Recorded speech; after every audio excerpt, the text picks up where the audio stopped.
안녕하세요. 아나운서 허연주입니다. 목포 여수 MBC가 공동으로 제작한 다가온 뉴스 시간입니다. 이번 주는 국내에서 처음으로 병어류를 수족관에 전시하는 데 성공했다는 소식과 다문화 가정 초등학생들을 위해서 시작한 또박이 체육 돌봄 수업이 호응을 얻고 있다는 소식 준비했습니다. 함께 보시죠.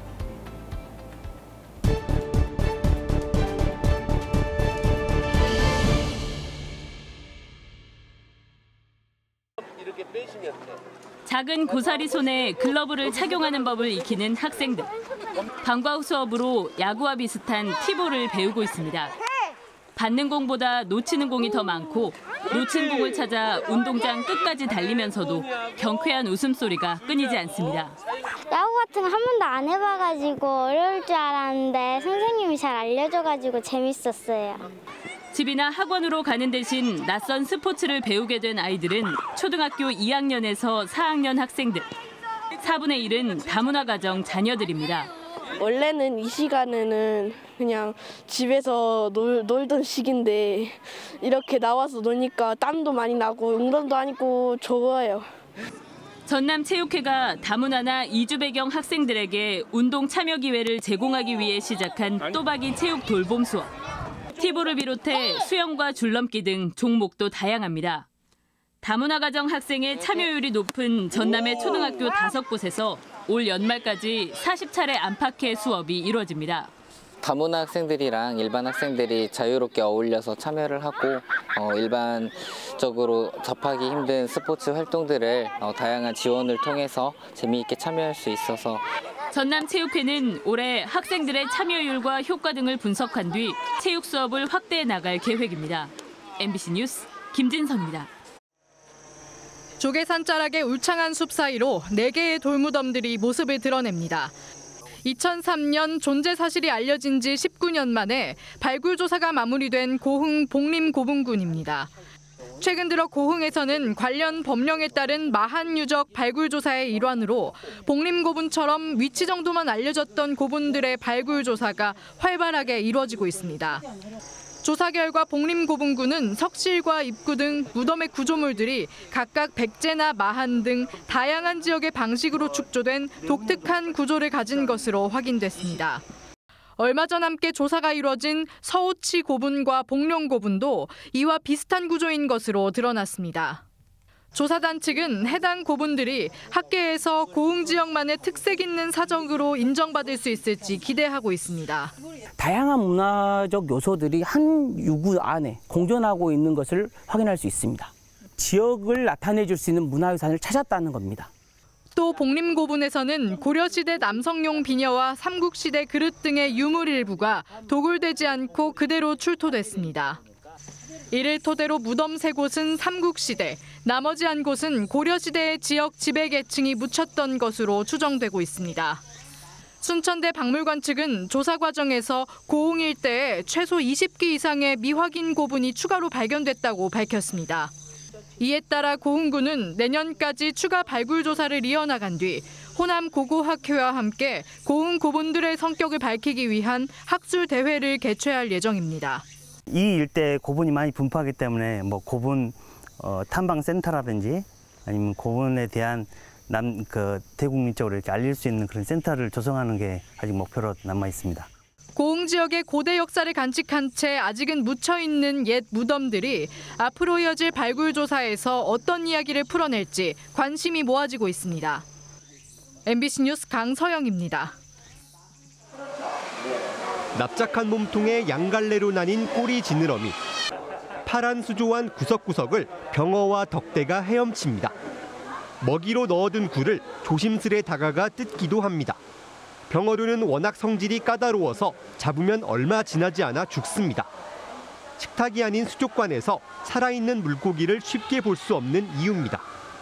그동안 병어라고 하는 것이 식재료로 먹기만 했었는데 그래서 직접 살아있는 것을 보니까 아주 신기했고 아이들도 참 즐거워하는 모습에 아주 반가웠습니다. 최근 전남해양수산과학관이 국내 처음으로 병어류를 수족관에 전시하는 데 성공했습니다. 여수바다에서 갓 잡아 올린 뒤 임시 수족관으로 옮기고 염분과 수온을 조금씩 조절하며 생존율을 끌어올린 겁니다. 눈으로 보는데 그치지 않고 연구를 거쳐 양식장에서 키울 수 있도록 하는 게 목표입니다. 자연산만 있던 병어를 소비자는 저렴한 가격에 즐길 수 있고 어민들의 새 소득원도 될 수 있습니다. 어미 물고기들을 많이 확보를 하게 되면 그 친어를 저희가 종자생산 연구를 할 수 있는 연구소로 넘겨져서 거기서 종자생산 연구를 개발을 할 수 있게. 해양수산과학과는 지난 8월 일부 시설을 고쳐 다시 문을 열었습니다. 먹이를 줄 수 있고 아기 상어도 만날 수 있는 새 수족관이 가족 단위 관람객에게 인기입니다. 체험형 수조에서는 직접 물에 손을 넣어서 닥터피쉬를 체험할 수도 있습니다. 앞으로 다양한 전시와 품종 연구를 동시에 이어가면서 경쟁력을 확보하겠다는 방침입니다. MBC 뉴스 유민호입니다.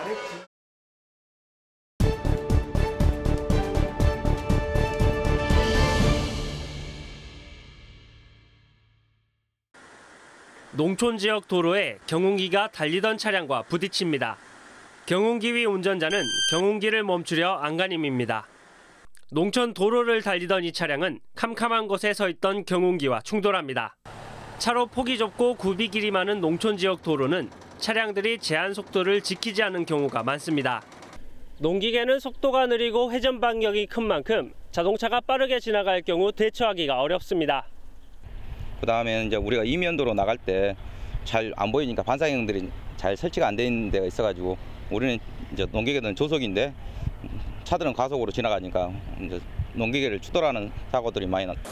최근 5년간 발생한 농기계 교통사고 10건 중 6건은 농기계가 도로 위에서 차량과 충돌한 사고였습니다.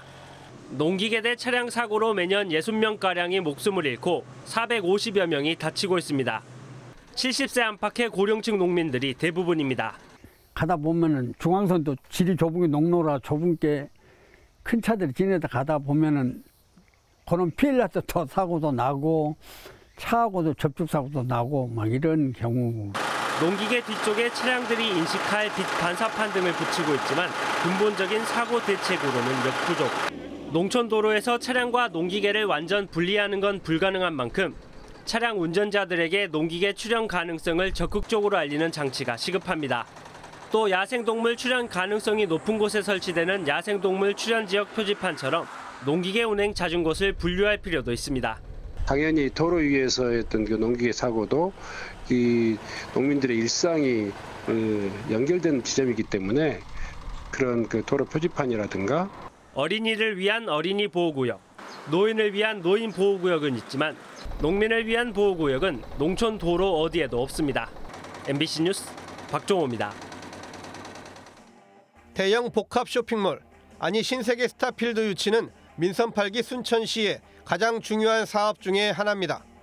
순천시는 이 사업을 그동안 정부가 막대한 예산을 투입해온 남해안 관광벨트 조성 사업과 국토 균형 발전 차원에서 접근하고 있습니다. 우리 지역 청년들이 외부로 유출되지 않고 지역에서 취직할 수 있는 일자리 창출이 가장 큰 것이 되겠고요. 인근의 관양, 여수, 보성, 연계해서 멀리는 진주, 허동까지도 연계해서 웰니스 관광의 시대의 개막을 올릴 것이다. 최근 전라남도가 순천시의 화개장터형 복합 쇼핑몰 구상에 적극 협력하기로 한 것도 이런 공감대가 있기 때문입니다. 과거 순천의 코스트코나 여수의 이트레이더스처럼 호남 지역은 그동안 대규모 점포 건립이 번번이 무산되면서 기업들의 기피 지역이라는 이미지가 굳어져 있었는데 이번에는 분위기가 다르다는 게 전남도의 판단입니다. 남해안 남중권 문화와 소비의 중심지이고 최적의 교통 접근성을 갖춘 매력적인 도시입니다. 이러한 입지 여건을 활용해 유치를 추진하고 전남도와 순천시는 빠르면 다음 달 안에는 실무 추진팀을 구성할 계획이고 형태는 MOU 체결 방식이 되겠지만 신세계 측도 올해 안에 어떤 식으로든 방향 설정은 마칠 가능성이 높습니다. 대형 유통센터 유치를 전제로 여천 역세권 개발을 추진 중인 여수시 구상과는 규모나 형태 면에서 중복되지 않는다는 입장입니다. 또 향후 여천 역세권이나 광양읍 기존 상권과의 충돌 문제도 투자를 결정한 기업 측에서 철저한 차별화 전략을 세워 대비할 것으로 예상하고 있습니다. 다만 일부에서는 현재 유통업계 빅3가 사업 확장을 검토 중인 광주와의 경쟁 구도를 걱정하지만 남해안 관광벨트 사업과 접목한다면 순천시 측은 상권 자체가 겹치지 않을 걸로 보고 있습니다. 힐링하고 그다음에 쉬고 이런 것들을 누리면서 관광까지 겸해서 올 수 있는 여러 요소가 뭐겠냐. 이건 쇼핑이다. 그래서 이거는 단순하게 순천은 문제가 아니라 민선 8기 출범 초기부터 신세계 스타필드 순천 유치가 이전과는 다른 분위기 속에 촌미의 관심사로 떠올랐습니다. MBC 뉴스 최우식입니다. 관객수 1,700만 명. 역대 영화 관객 순위 1위인 영화 명량. 주무대했던 울돌먹이 영화 명량을 통해 국내외에서 다시 주목받았습니다. 전남도가 이런 영상의 가치를 주목하고 영화와 드라마 촬영 지원에 나섰습니다. 전남 영상위원회를 통해 촬영을 준비하는 작품이 169편. 이 가운데 실제 촬영을 마친 작품은 명량 한산을 제작한 김한민 감독의 세 번째 작품인 노량을 비롯해 30여 편에 달합니다. 전남도에서는 영상산업 지원을 위해서 우리 도에서 제작하는 영화, TV, 드라마 등 영상물에 대한 인센티브를 지원하고 있습니다. 그래서 최대 5천만 원까지 지원하는데 올해부터는 영향력 있는 영화 감독과 PD 등을 초청해 지역 명소를 소개하는 여행 프로그램을 진행하고 있습니다. 하지만 전남의 영상산업 기반은 불모지나 다름없이 열악한 상황입니다. 전국적으로 90여 개의 다양한 영화제가 열리고 있지만 전남은 목포의 독립영화제 하나뿐입니다. 그나마 예산과 관심 부족으로 한계에 봉착한 실정입니다. 저희는 이 영화제가 지역에서 좀 더 많이 이렇게 관객들 만나고 다양한 이야기들을 계속해서 생산해내는 그런 자리가 좀 되었으면 하는 바람을 갖고 있습니다. 네. 전남도가 영상산업 발전의 씨앗이 될 대표 영화제를 준비하고 있습니다. 가칭 남도영화제. 다양한 대중문화를 즐기는 페스티벌 영화제로 또 22개 시군과 연계해 관광 체류형 영화제로 내년 10월 개막을 목표로 하고 있습니다. 지금은 국내 영화제로 추진하고 있지만 앞으로 국제 영화제로 크게 이렇게 향상될 수 있도록 우리가 육성을 하고요. 단순한 촬영지에서 벗어나 영화와 드라마를 직접 만드는 영상산업 발전의 시발점으로 여겨지고 있습니다. 다만 영화와 드라마 산업이 당장 눈에 보이는 결실을 기대할 수 없는 만큼 전시성 정책이 아닌 전라남도의 전략적인 접근이 요구되고 있습니다. MBC 뉴스 문현철입니다.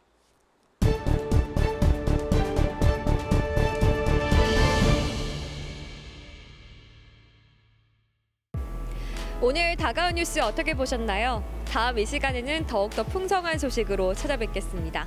많은 관심 바랍니다. 고맙습니다.